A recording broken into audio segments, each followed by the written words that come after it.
Hey everybody, I'm James Gunn. I'm the co-CEO of DC Studios. So as many of you know, DC has been disconnected in film and television for a long time. And it's one of, our jobs, mine and Peter's, is to come in and make sure the DCU is connected in film, television, gaming, and animation. That the characters are consistent, played by the same actors, and it works within one story. And if something is outside of that, like Matt Reeves' Batman or Todd Phillips' Joker or Teen Titans Go, that it is clearly labeled as DC Elseworlds, outside of the mainstream DCU continuity. Now, Peter and I have gotten pretty lucky in terms of the 4 projects that are coming out over the next year. First, we have Shazam! Fury of the Gods. Shazam has always been off kind of in his own part of the DCU, so he connects very well. That moves directly into The Flash, a fantastic movie that I really love that resets the entire DC universe. Then to move into Blue Beetle,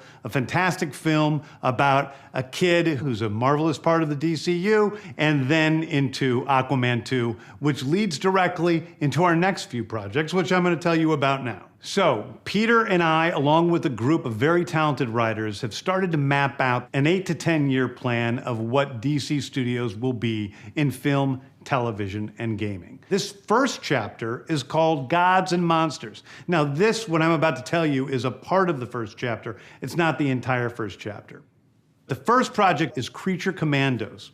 Creature Commandos is an animated series. I've written all the episodes. Something we're going to do that's a little bit different at DC is we're going to have characters move into animation, out of animation, usually having the same actor play their voice as who plays them in live action. The next project up is Waller. This is a story of Amanda Waller, played by Viola Davis. Viola Davis is going to team up with members of Team Peacemaker, and this is a story that's been created by Crystal Henry, who did Watchmen, and Jeremy Carver, who created the Doom Patrol. It is a fantastic story that's out of this world, and I can't wait for people to see it. Okay, next up is the big one, the true beginning of the DCU. This is called Superman Legacy. This is being written by me. I'm in the middle of it. I'm having a great time doing it. And Superman will be released into theaters July 11th, 2025. Okay, the next thing is a big premiere HBO television series called Lanterns. This is a story of a couple of Green Lanterns, John Stewart and Hal Jordan, and we have a few other Lanterns peppered in there, but this is really a terrestrial-based TV show, which is almost like True Detective with a couple of Green Lanterns who are space cops watching over Precinct Earth. In it, they discover a terrifying mystery that ties into our larger story of the DCU. Next is a big movie called The Authority. The Authority is a passion project of mine. It's based on the marvelous Wildstorm characters we are now bringing into the DCU and will interact with all of our primary DCU characters. The Authority are a group of superheroes who think the world is broken and they want to fix it by any means necessary. I think it's a very different look at superheroes.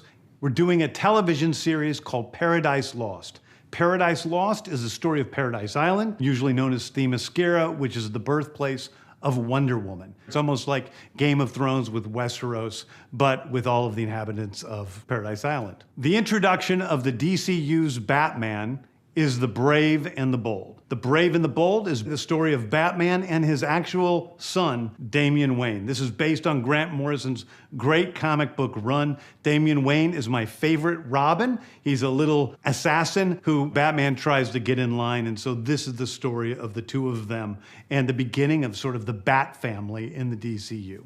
Next up is a TV series called Booster Gold. Booster Gold is one of comics' really popular cult heroes. He is a fascinating guy. He's a loser from the future who uses future technology to come back to present day and become a superhero so that people will love him. It is basically the superhero story of imposter syndrome on an HBO Max series. One of my favorite comic book series from last year was Tom King's run on Supergirl, Woman of Tomorrow. And so we're going to turn that into a big science fiction epic film. Now, Superman is a guy who was sent to Earth and raised by loving parents, whereas Supergirl in this story, she is a character who was raised on a chunk of Krypton. She watched everybody around her perish in some terrible way, so she's a much more jaded character.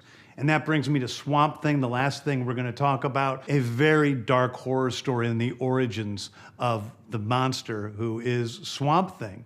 And although it's totally outside of the rest of the DCU, it will still feed into the rest of the stories. Anyway, those are the stories that I can tell you about right now. I've loved the DC characters since I was a child. They're incredibly important to me. I knew that this was a once-in-a-lifetime opportunity to do something very different. One of the things that's very important for me in all of these movies and TV series is that the director's vision and the vision of the writers and all of the creators is unique and something special. Storytelling is always king. That's all that matters to us. And I want to be true to those stories. I want to be true to you guys and really give you something different than you've ever seen before. Anyway, thank you, everybody. I appreciate you watching. I hope this was exciting for you because it's really exciting for me. And I can't wait to start to dive into these stories with you guys on this grand adventure. Thank you so much.